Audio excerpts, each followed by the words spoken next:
està molt ben fet, molt ben pautat, amb totes les accions, però el que sí que hi trobem a faltar, no?, és a la part pressupostària.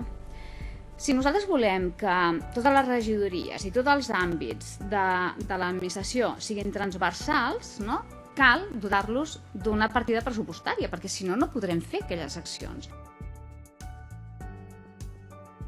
Tot allò que es pugui fer a favor dels serveis socials d'atenció primària o de l'àrea bàsica de Sant Quirze, doncs, òbviament, ens tirem al seu costat.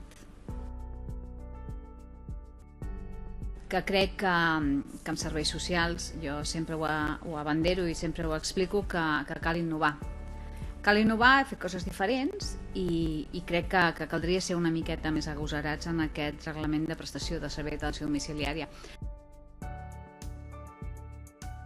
Creiem que hi ha hagut una molt bona diagnosi. El que sí que trobarem a faltar, novament, doncs és caldrà proveir-los econòmicament a totes aquelles accions, perquè hi ha accions de formacions externes o internes, però sí que és veritat que si no tenim la previsió econòmica, moltes vegades, doncs, per manca de pressupost, es deixen de fer.